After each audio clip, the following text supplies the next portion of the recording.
स्वस्ति समेभ्यः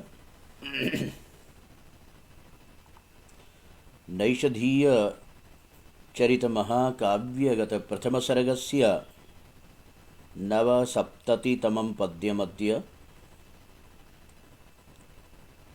प्रकरण नल का वन विहार के लिए प्रवेश। वनाधिकारी जो थे आकर अनेक पेड़ पौधे फूल पुष्पों के बारे में बता रहे थे, तो उसी प्राकृतिक सौंदर्य को देखते हुए ये आगे वर्णन चल रहा है। जब उसने केतक को देखा, केतकी पुष्प, वियोग भाजाम हृदि कंटकहि कटुः निधीयसे कर्निशरः स्मरेण यत् ततो दुराकर्षतया तदन्तकृद् विगीयसे मन्मथ देहदाहिना। पदच्छेदः वियोग भाजां हृदि कंटकैः कटुः निधीयसे कर्निशरः स्मरेण यत् ततः दुराकर्षतया तद अंतकृत विगीयसे मन्मथ देहदाहिना।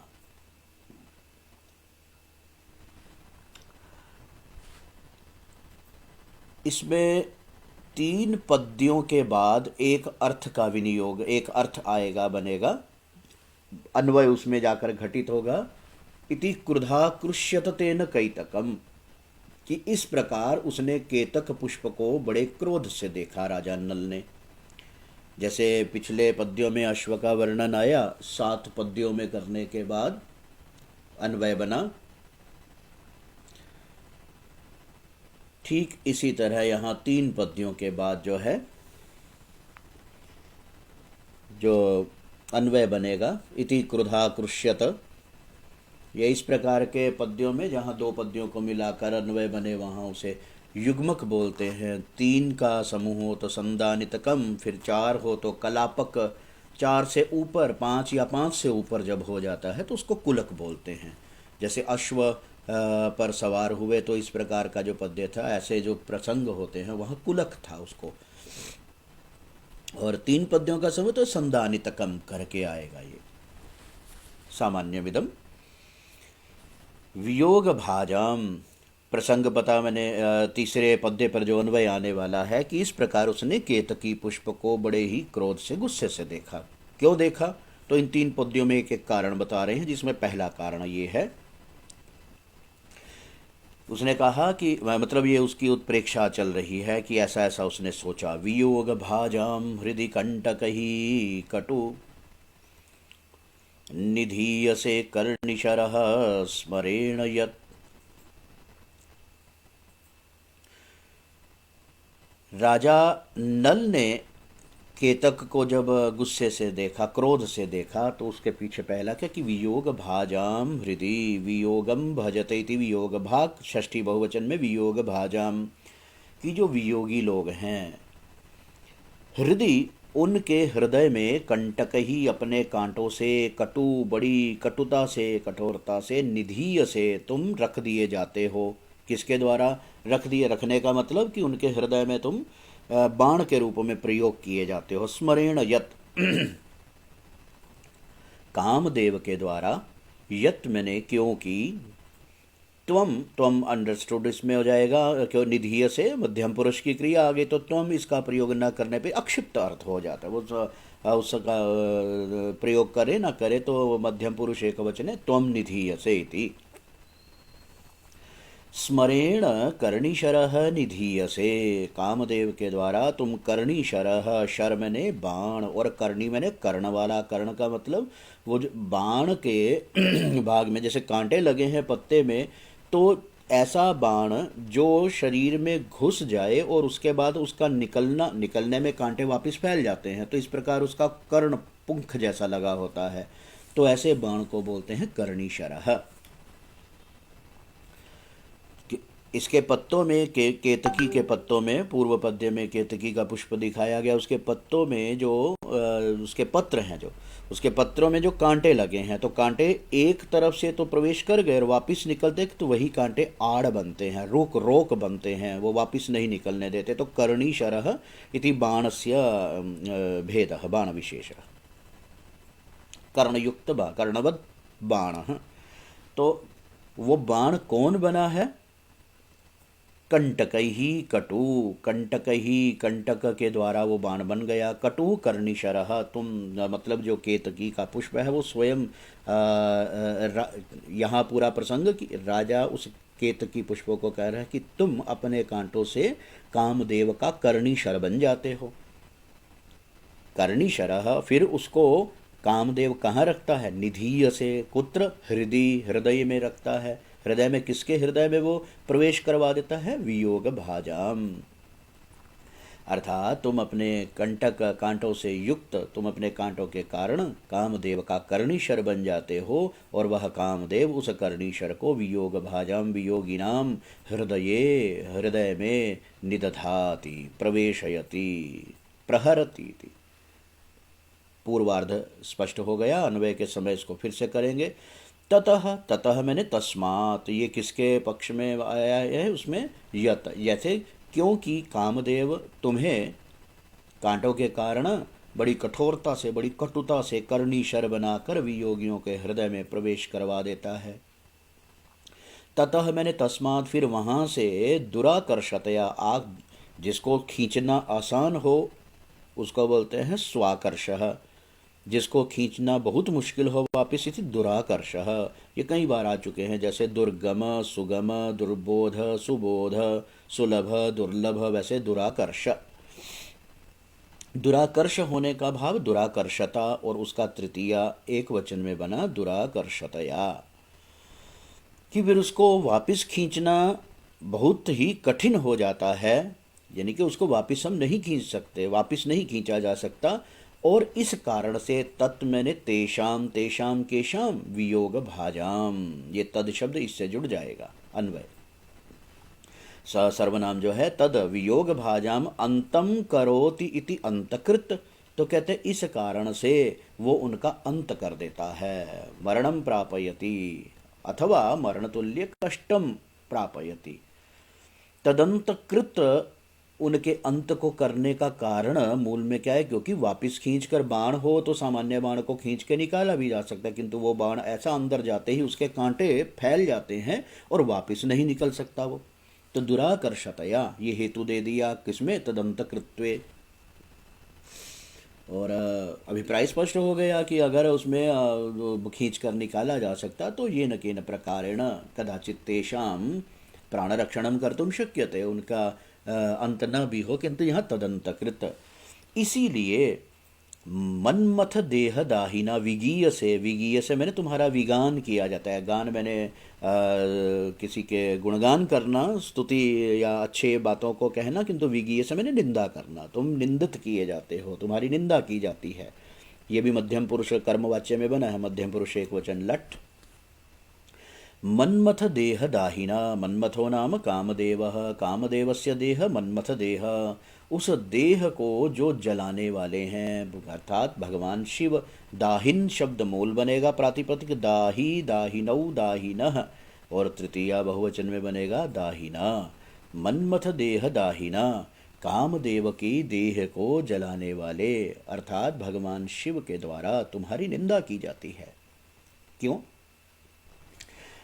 कि कामदेव जो भी योगियों को बड़ा परेशान करता है, उनको कष्ट देता है, तो उसके लिए तो मन्मथ देहदाहिना ये विशेषण जो है बड़ा असाभिप्राय आया है, तो परिकर भी यहाँ अलंकार हो जाएगा।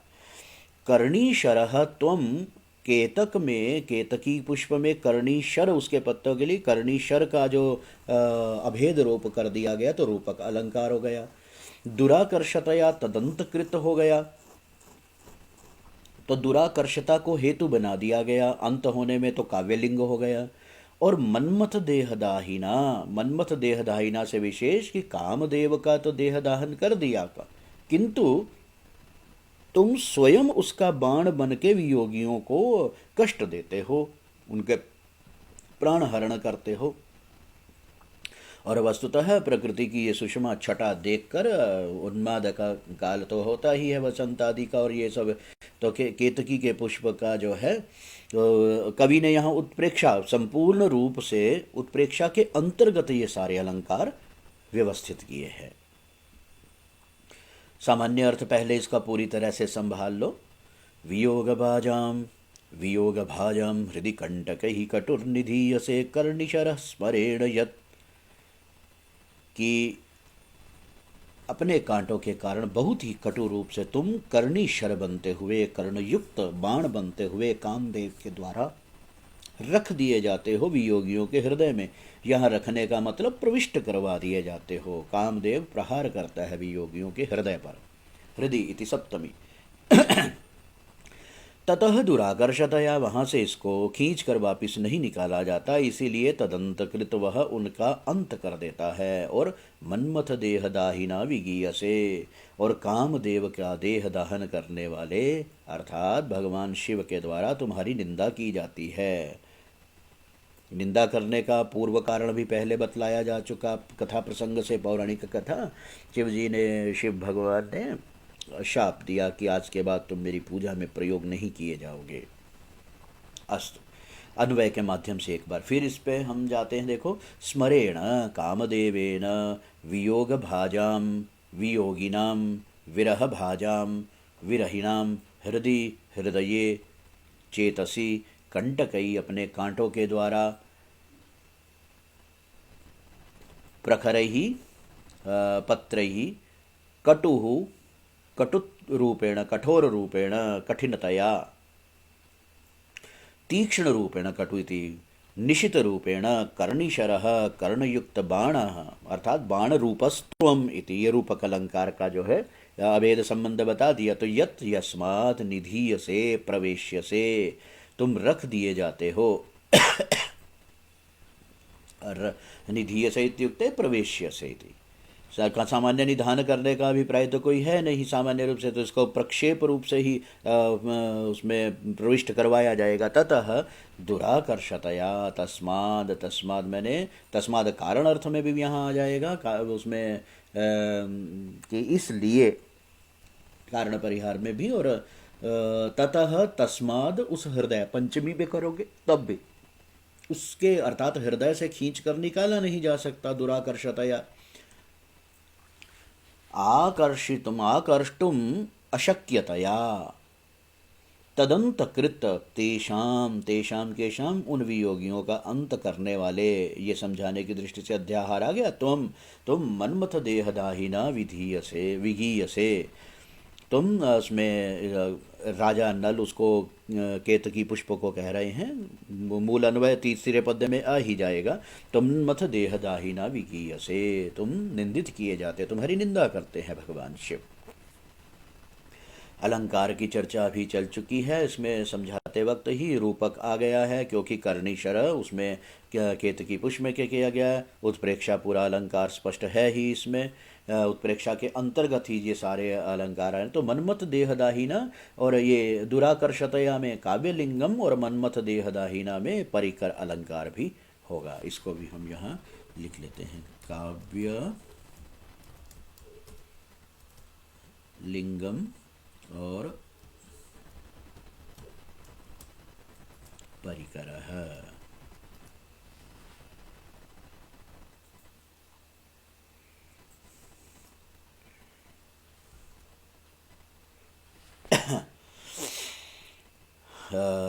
और इसी प्रसंग में ये दूसरा पद्य जो है,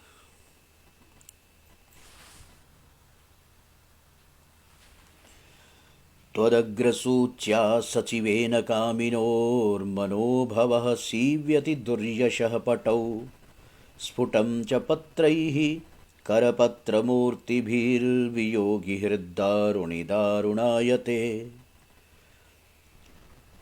कि क्रोध करने का, राजा नल ने उसको देखकर गुस्सा क्यों किया, कहते त्वदग्रसूच्या, पहले सवे विच्छेद देखो, त्वत अग्रसूच्या, जो उसका पत्ता है उस पत्ते का अग्रभाग ही सुई जैसा बन जाता है। तो त्वदग्रसूच्या, वही सहायता करता है, उसमें हेल्पिंग बन जाता है, वो सहायक हो जाता है। तो सचिवेन, अत्र सचिव सहायार्थे।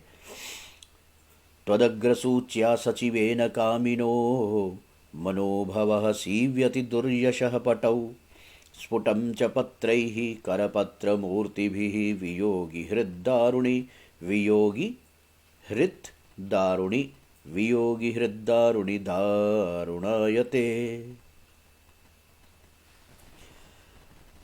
कहते हैं कि तुम पूर्व में तो बता दिया कि तुम उनके अंत का कारण बनते हो, इसलिए भगवान जो शिव हैं महादेव स्मरारी वो निंदा करते हैं तुम्हारी।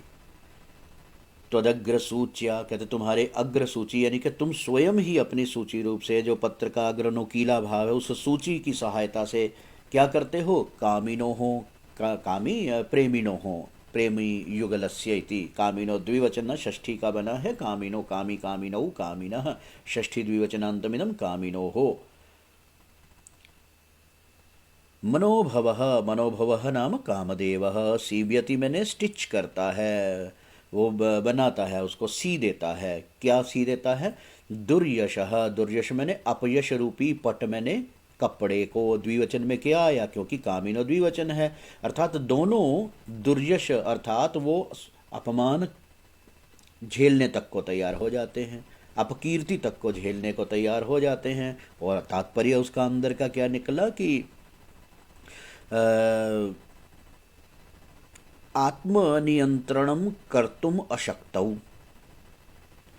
कि तुम्हारा इतना जो प्रभाव रहता है कि आत्मनियंत्रण करने में वो अशक्त हो जाते हैं। तो परस्पर संगमार्थम अपकीर्ति को भी अपने ऊपर बर्दाश्त करते हैं। तो उनके दुर्यश मैंने अपकीर्ति रूपी पट मैंने कपड़े को, कपड़ों को द्विवचनमिदम सीव्यति मैंने सी देता है। कौन सी देता है? मनोभवः, मनोभवः नाम कामदेवः। किनके दुर्यश रूपी इतने अंश में रूपक अलंकार है। वो दुर्यश रूपी पट किसका है? कामिनो हो, प्रेमी युगलस्य, प्रणयिनो हो, प्रणय करने वाले। कहते किसके द्वारा? उसके लिए साधन उसके पास क्या है? उसके पास इंस्ट्रूमेंट क्या है? ऐसे टूल्स क्या हैं? कहते त्वदग्र सूच्या, तुम्हारे अग्र सूची से, यानी कि तुम स्वयं ही, तुम्हारा अग्रभाग सूची रूप सुई जैसा बन जाता है कि हे केतकी पुष्प, तुम्हारा अग्र सूची जैसे भाग से, सुई जैसे भाग की सहायता से, सुई की सहायता से कामदेव मनोभवः कामिनो हो प्रणयी युगलस्य, प्रेमी युगलस्य अपमान या अपकीर्ति रूपी, दुर्यश रूपी, बदनामी रूपी, कलंक रूपी कपड़े को सीता है। दुर्यश अपकीर्ति रूप वस्त्रयम, वस्त्र युगलम अथवा अपकीर्ति वस्त्रे सीव्यति, तत्सीवनम करोति, तत्निबध्नाति, उनका निबंधन करता है। स्फुटम च पत्रैहि, और प्रणयी युगल के लिए जो कामी युगल है उनके लिए तो दुर्यश पट का निर्माण कर दिया। और स्फुटम च पत्रैहि, और तुम अपने पत्रों के द्वारा, पत्रई तृतीया बहुवचनांतमिदम, करपत्र मूर्ति भी, करपत्र, करपत्र बोलते हैं क्रकच, क्रकच बोलते हैं वो जो आरा मशीन होती है ना लकड़ी इत्यादि काटने वाली, तो उसके आगे जो दांते बने होते हैं, चाहे वो बड़ी मशीन में गोलाकार रूप में हो जिसके किनारों पर प्रांत भाग में वो दांते बने होते हैं, या बिल्कुल सीधा करपत्र मूर्ति भी ही। तो केतकी के पत्र का अगला भाग उसके जो प्रांत भाग हैं उसके किनारे बिल्कुल वैसे ही होते हैं जैसे किसी आरी या आरे के दांते बने हों। तो क्रकच, करपत्र, करपत्र ये अलग अलग शब्द नहीं है, ये बिना पूरा का पूरा एक मिला हुआ शब्द है, संज्ञा है। ये क्रकच बोलते हैं आरा, आरा जो मशीन होता है, चीसल जो आरी काटने वाली होती है उसके लिए है। करपत्र मूर्ति भी, उसके दांते के, करपत्र आरी के समान दिखने वाला मूर्ति है जिसकी, तो करपत्र मूर्ति भी ये उपमा के अर्थ में। करपत्र इव मूर्तिर, मूर्तिर नाम आकार स्वरूपम यस्य इति तही तृतीया बहुवचन में आ गया, तृतीया बहुवचन में पड़ा है, तो ये किसका विशेषण बना है? पत्र ही।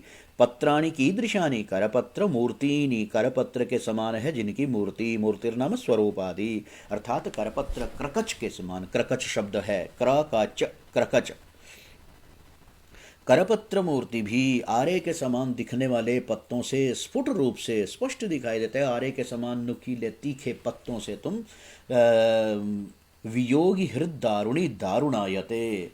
और वही कामदेव क्या होता है, दारुणायते, दारुणम आचरणम करोति। दारुणम नाम है कठोर आचरण करता है, बड़ा क्रूर आचरण करता है। क्रूरम आचरति, दारुणम माने कठोर।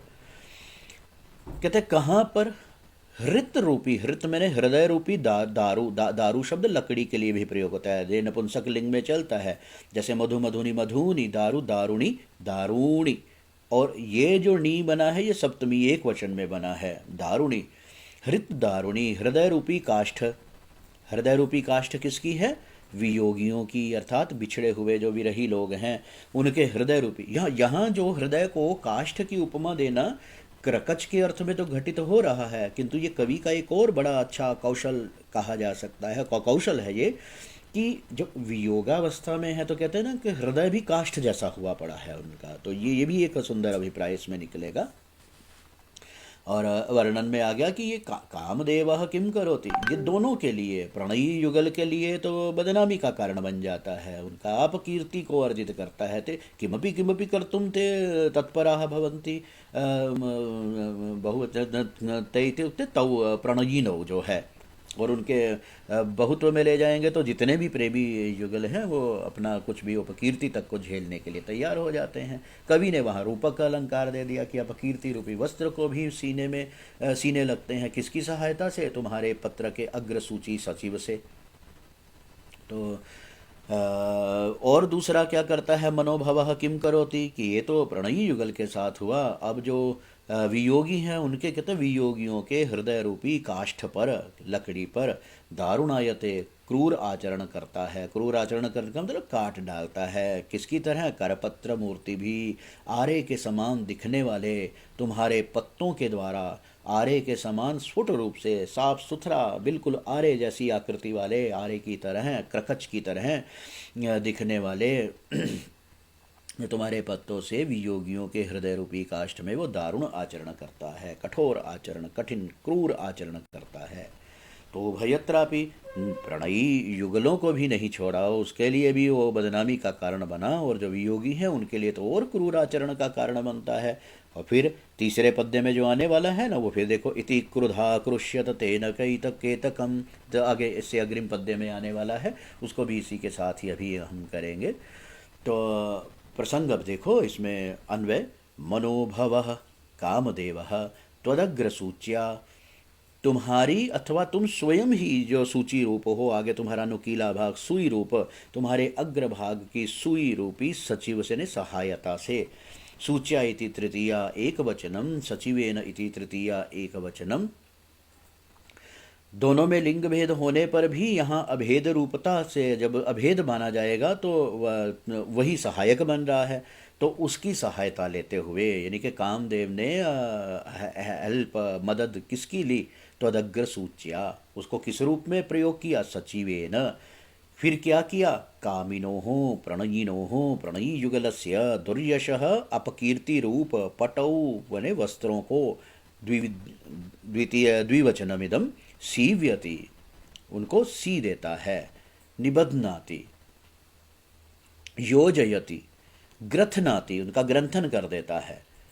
और स्फुटम च, स्फुटरूपेण च, करपत्र मूर्ति भी स्फुटमिति साक्षात् प्रत्यक्षमपि तथा प्रतीयते, अत्यंत स्पष्ट रूपेण विशद रूपेण च। करपत्र मूर्ति भी जो आरे जैसे क्रकच, क्रकच स्वरूपई, क्रकच तुल्यई, क्रकचाकारैः पत्रैः, आरे जैसे तुम्हारे जो पत्र हैं, पत्ते, उन पत्तों से वियोगियों के हृदय रूपी काष्ठ पर, लकड़ी पर, दारुणायते, दारुणायते थी क्रूरम आचरति, दारुणवत आचरति, क्रूरवत आचरति, ये नाम धातु बन जाती है। दारुणायते यथे राम इव आचरति इति रामायते, रावण इव आचरति इति रावणायते, दारुण इव अथवा दारुणवत आचरति इति दारुणायते।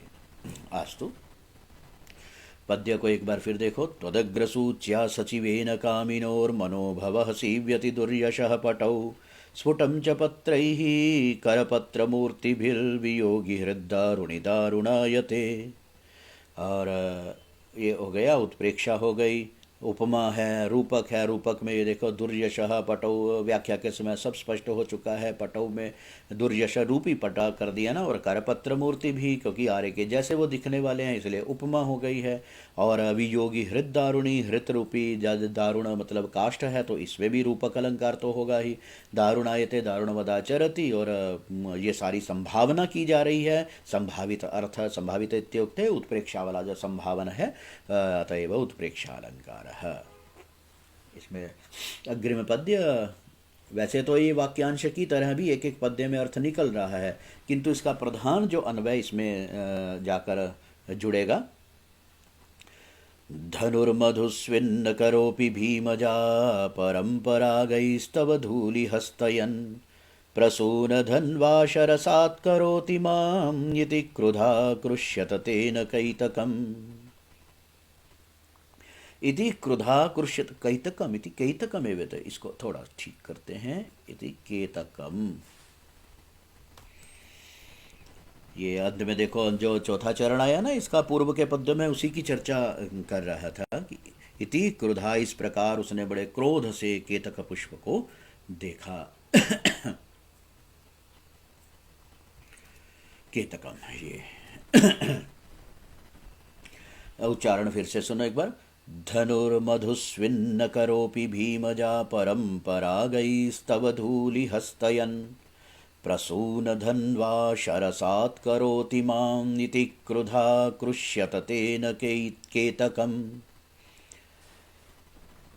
अर्थ से पहले तीसरा कारण और है। इति मैंने इस प्रकार, पहले इस चौथे चरण पे देखो, क्रुधा मैंने बड़े क्रोध से, अकृष्यत मैंने आकृष्ट हुआ, यानी कि उस पर आक्रोश किया, अपना गुस्सा व्यक्त किया। तेन केतकम, केतक के ये कर्मवाच्य की क्रिया है, इसलिए क्रुधा केतकम इति प्रथमांतम, तेन इति तृतीयांतम, तेन के नलेन अकृष्यत मैंने आक्रोशित किया गया, आकृष्ट किया गया। कौन? केतक। किससे? गुस्से से। क्रुद्ध, क्रुधो क्रुधः, ये स्त्रीलिंग में क्रुद्ध शब्द है, धकारांत शब्द है जो। तो इति ये म से हटाओगे तो इति मैंने इस प्रकार, किस प्रकार? इन तीन चरणों में पता लग ही जाना है। किंतु ये जो इति क्रुधा कृष्यत तेन केतकम, ये पूर्व के दो पद्यों को भी साथ में अन्वित करेगा, समेटेगा उसको। तो कैसे? इसकी कल्पना देखो।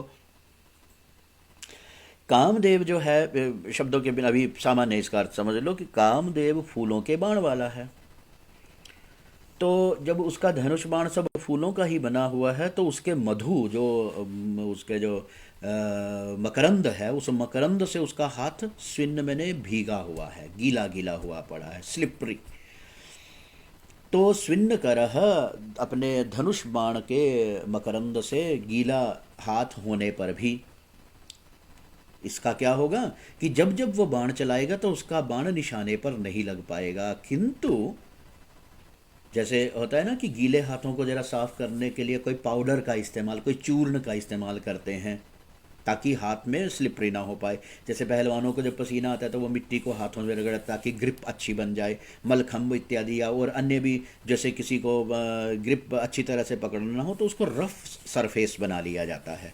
ये इस श्लोक को समझने से पहले पूर्व की भूमिका दिमाग में बना लें। कामदेव जो है उसका हाथ जो है मकरंद के कारण, धनु फूलों का बाण है तो फूलों, धनुष का मतलब यहाँ उसके पुष्प बाण विशेष से है। तो जब उसका धनुष बाण इसी प्रकार का है तो उसके फूलों के मकरंद मधु से स्विन्न मैंने गीला गीला है जिसका हाथ। और भीमजा परम पराग स्तव धूलि हस्तयन, किंतु वो तुम्हारे पराग कण को लेकर, जो उसके तुम्हारे जो पराग कण है, जो पाउडर जो है फाइबर्स में से निकलने वाला, कि तो उस पराग कणों से धूलि हस्तयन, उसी की धूलि को हाथ में लगाता हुआ उससे हाथ अपने मल लिए, हाथ के ऊपर वो धूलि लगाकर। अब पराग कण जब उसके हाथ में लग गए तो बाण की पकड़ अच्छी हो गई, अर्थात बाण अब अपने लक्ष्य से चूकेगा नहीं। चूकेगा नहीं का मतलब कि ये परेशान करेगा कामदेव फिर से। किन किन को? पूर्व में प्रसंग में भी आ गया कि जो प्रणयी हैं उनको भी परेशान करेगा, कष्ट देगा, और जो वियोगी है उनके लिए तो और ज़्यादा क्रूर आचरण करेगा। तो इसीलिए कि अगर तुम्हारे, मतलब इसमें कारण देखो किस ढंग से तात्पर्य घुमा कर कवि ने दिया। कि अगर तुम्हारे पराग कणों की धूली कामदेव को नहीं मिलती तो उसके हाथ स्विन्न यानी के आर्द्र रहते, गीले गीले, तो गीले हाथों से वो अपना धन बाण जो है उसका लक्ष्य चूक सकता था, और ये सभी जो वियोगी लोग ये और सभी प्रणयी बच सकते थे, किंतु ऐसा नहीं होता। तुम ही कारण बनते हो कि ये परेशानी उनकी बढ़ जाती है, कष्ट बढ़ जाता है। इसलिए राजा नल ने उस केतक पुष्प को बड़े क्रोध से, बड़े गुस्से से, आकृष्ट मैंने निंदा की या ऐसे गुस्से से देखा, आक्रोश किया उसके ऊपर। पूर्व में 2 पद्य आ ही चुके हैं, अभी हमने शब्दार्थ को स्पष्ट नहीं किया है, उसका खुलासा नहीं किया, किंतु अर्थ परिदृश्य सारा उपस्थित हो चुका है। इसका उच्चारण करते हुए देखो, धनु मधु स्विन्न करह अपि, धनु मधु स्विन्न करह अपि, भीमजा परम, भीमजा, भीमजा नाम दमयंती, भीमस्वसा, राजा भीम की भैमी शब्द भी उसी के लिए आया, भीमजा परम, भीमजा के प्रति, भीमजा परम, भीमजा को लेकर, दमयंती विषयकमिति, भीमजा परम पराग ही, ये उसके लिए कहते हैं कि माम, आगे जो आने वाला है ना, ये माम यहाँ पर पड़ा है, माम भीमजा परम, कि मैं भीमजा के प्रति विचारवान, तो मादृश माम प्रति, दमयंती के ख्यालों में जो मैं रहता हूँ, भीमजा के विषय को लेकर और दमयंती के विषय को लेकर, माम मेरे ऊपर, शरसात माम मुझे ही, शरसात करोति, शरसात, शरसात का अभिप्राय जैसे भस्म कर देना, भस्मसात करोति, वैसे ही शर मैंने बाण का निशाना बना देना, शरसात करोति, वो अपने बाण का निशाना बना रहा है। कम करोति माम, माम मैंने मुझको, मुझे, माम नलम, कह प्रसून धनवा, प्रसून मैंने पुष्प, पुष्प का है जिसका, धनुष मैंने प्रसून कुसुम बाण, कुसुम धन्वा अर्थात कामदेव, प्रसून धन्वा इस नाम को देने से कामदेव का नाम भी है और ये विशेषण के रूप में भी प्रयोग किया जाए तो परिकर्क है यहाँ पर, संज्ञा पदों में मानने पर तो परिकरांकुर भी हो जाता है यहाँ, किंतु जिस भाव को हम लेकर चल रहे हैं विशिष्ट अभिप्राय निकल ही रहा है। ऊपर देखो ना, धनुर्मधुस्विन आया तो यहाँ पर प्रसून धन्वा शब्द का भी प्रयोग बड़ा सोच समझ कर कवि ने कर दिया। तो प्रसून धन्वा जो कुसुम बाण कामदेव माम शरसात करोति, अपने बाण का शरव्यम माम करोति, अर्थात मम बाण लक्ष्यम माम एव करोति, माम करोति मुझे बना रहा है। क्या करते हुए? धूलि हस्तयन, हाथों में धूल लगाते हुए। किसकी धूल लगा रहा है? तब पर आ गई ही, तुम्हारे पराग कणों की धूल लगाते हुए।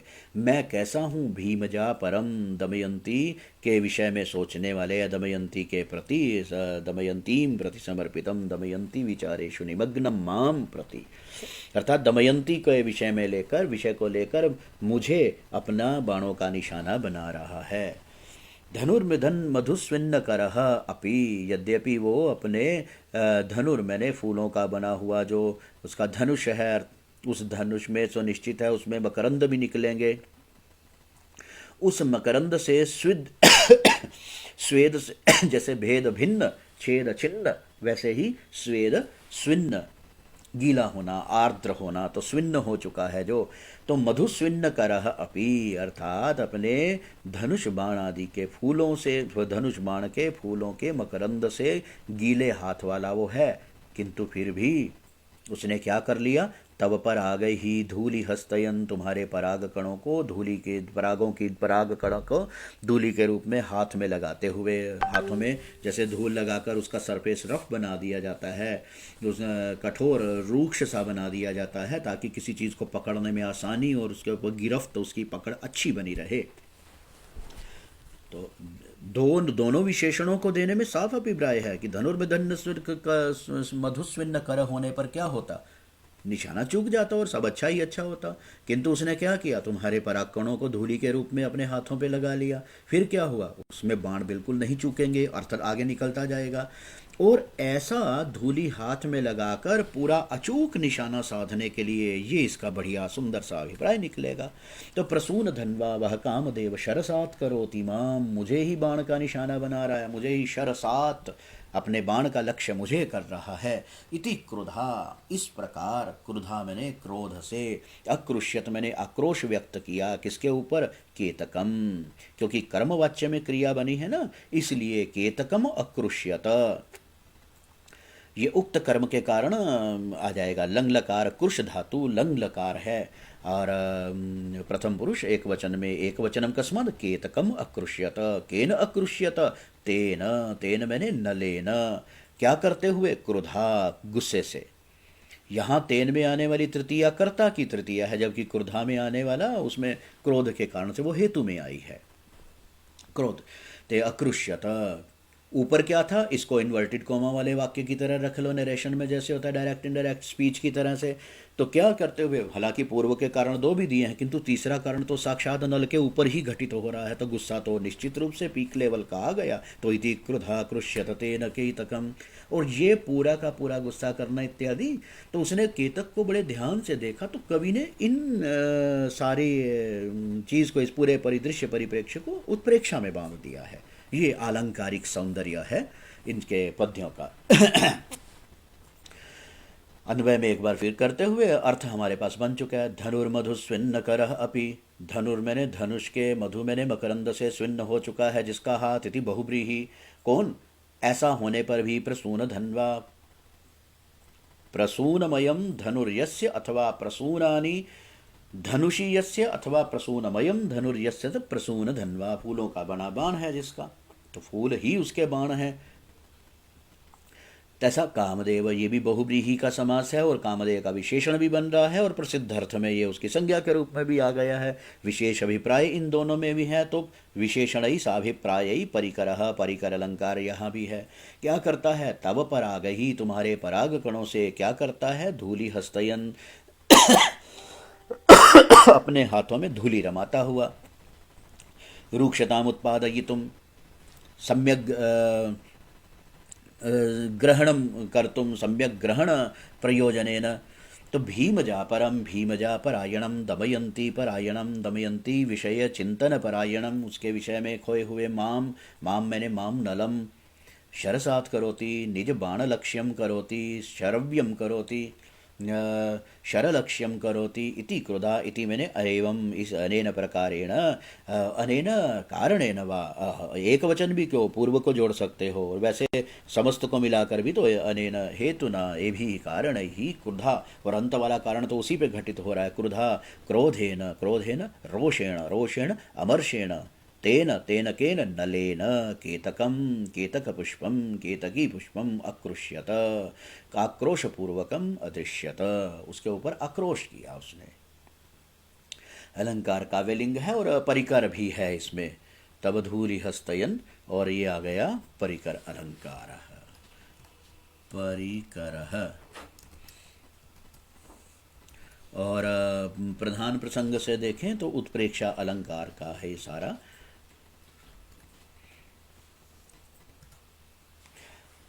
एक बार इसका उच्चारण करते हुए, अद्य तावन मात्रे में वास्तु। धनुर्मधुस्विन्न करोपि भीमजा परम परागैस्तव धूलि हस्तयन्, प्रसून धन्वा शरसात् करोति मामिति क्रुधा कृष्यत तेन केतकम्। अद्य तावद् एतद् पद्यत्रयात्मकं व्याख्यानमेव पर्याप्तमस्तु। शुभमस्तु सर्वेषाम्।